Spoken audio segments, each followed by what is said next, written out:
Chapter 42. The Sick Nun. At this time, one of the bhikkhus came over to us once a week and expounded the teaching. After some time, Angulimala's turn came.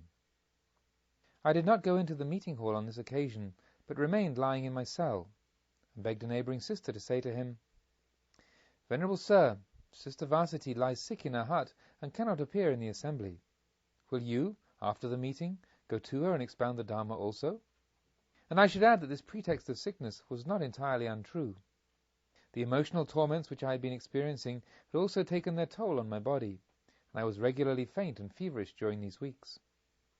So, after his talk to the nuns, the good Angulimala and a companion came to my hut, greeted me deferentially, and sat down by my bed. "You see here, brother," I said then, "what none of us would desire to see. A love-sick nun. And you yourself are the cause of my sickness, seeing that it was you that robbed me of the object of my love. True, you have since brought me to this great physician who heals all life's ills, but now even his marvellous powers cannot help me. In his great wisdom he has recognized this, and has given me a remedy to bring this fever to a crisis, and so to get rid of the insidious germ of disease at present in my blood. As a result, then, you see me at this moment with a fever of longing raging within. So I wish to remind you of a promise that you once made to me.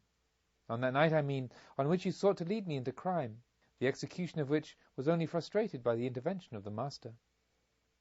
At that time, you promised to go to Ujjaini and bring me certain news of Kamanita, whether he still lived and how he was.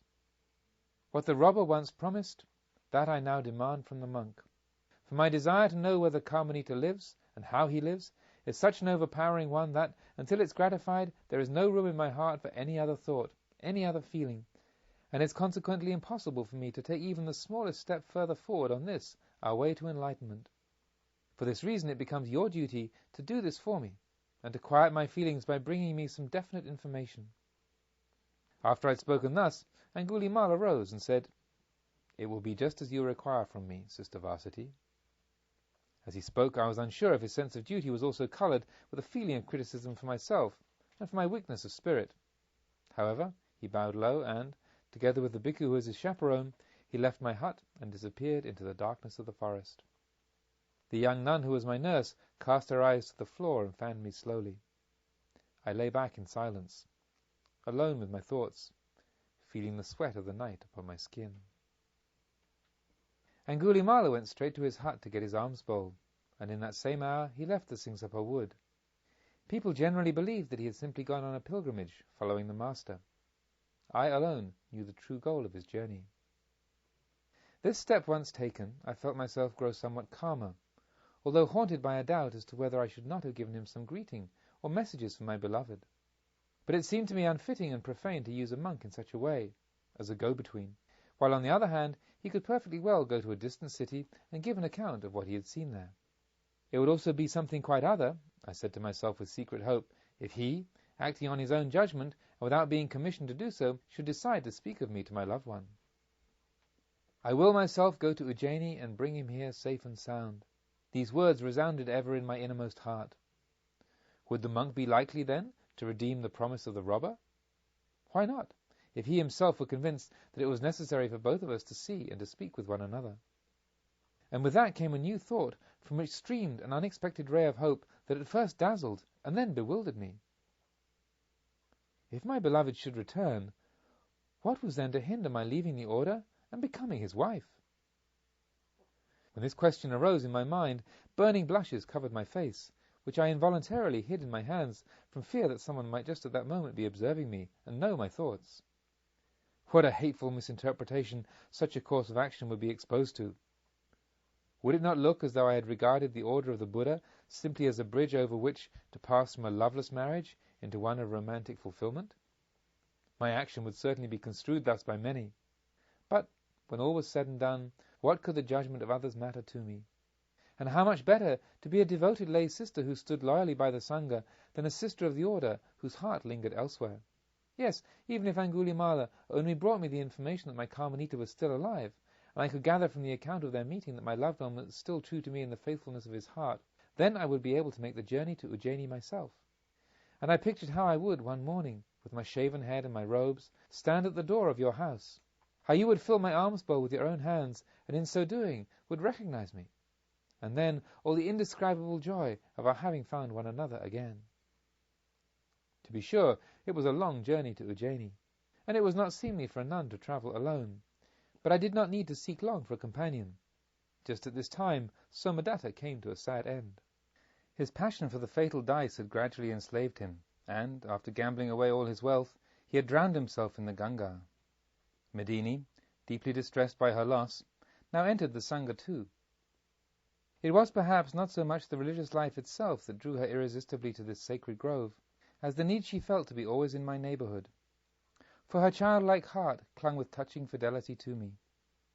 And so I did not doubt that when I revealed my purpose to her, she would go with me to Ujjaini, yes, if need be, to the end of the world.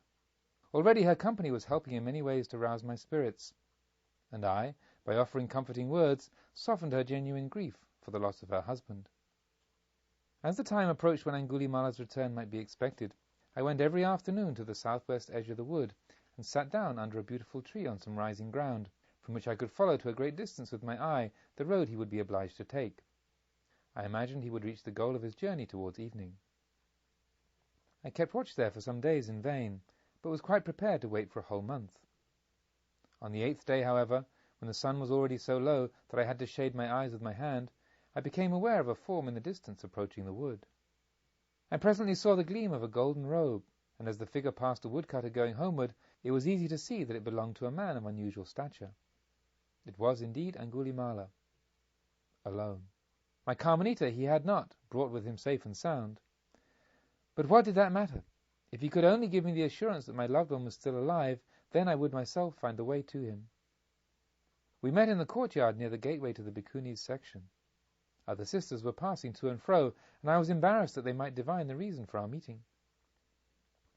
My heart beat violently when Angulimala finally stood before me and greeted me with courteous grace.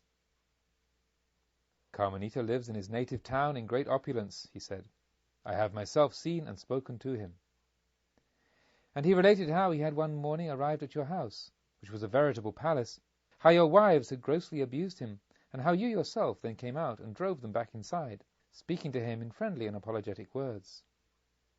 After he had related everything exactly, just as you know it, he bowed before me, threw his robe again about his shoulders, and turned around, as though he intended to proceed in the direction he had come from, instead of going to the monks' part of the forest. Much astonished, I asked whether he were not going to the great hall.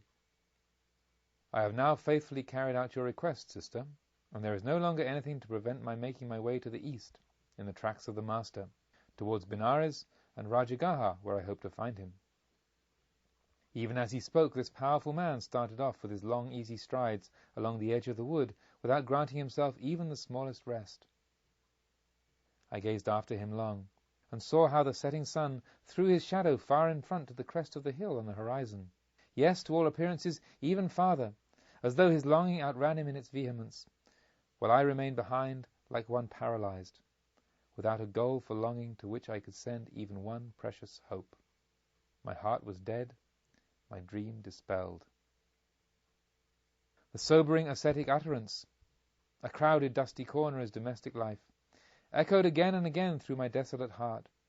On that splendid terrace of the sorrowless, under the open, star-filled and moonlit heaven, my love had had its home. How could I, fool, ever have thought to send it begging to that sluttish domesticity in Ujjaini, to be wife and problem number 3 in that already tormented house, and in order that quarrelsome women might attack it with their invective? I crawled back to my hut with difficulty, to stretch myself on a sick bed again. This sudden annihilation of my feverishly excited hopes was too much for my powers of resistance, already weakened by months of inner strife. With matchless self-sacrifice, Medini now nursed me by day and night. But as soon as my spirit, buoyed up by her tender care, was able to raise itself above the pain and inflammation of the fever, the plans I had formed for my journey developed in another direction. I wanted to make my pilgrimage, not to the place where I had sent Angulimala, however, but to the place where he now journeyed. I would follow in the footsteps of the Master until I overtook him. Was I not done with my sentence? Had I not learned in the deepest sense that when love comes, suffering also comes?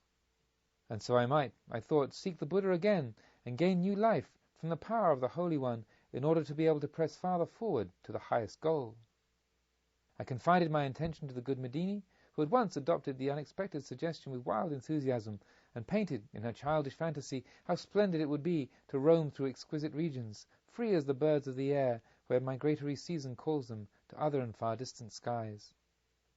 Of course, for the first thing, we were obliged to wait patiently until I had regained sufficient strength. And, just as that was accomplished to some extent, the rainy season began, and imposed for our patience a still longer trial. In his last discourse the Master had spoken thus: just as when, in the last month of the rainy season, at harvest, the sun, after dispersing and banishing the water-laden clouds, goes up into the sky, and by its radiance frightens all the mists away from the atmosphere, and blazes and shines, so also, disciples, does this mode of life shine forth. It brings good in the present as well as in the future. It blazes and shines, and by its radiance it frightens away the fussing of common summoners and Brahmins. And when Mother Nature had made this picture a reality round about us, we left the Krishna Grove at the gates of Kosambi, and, turning our steps eastward, hurried towards that sun of all the living.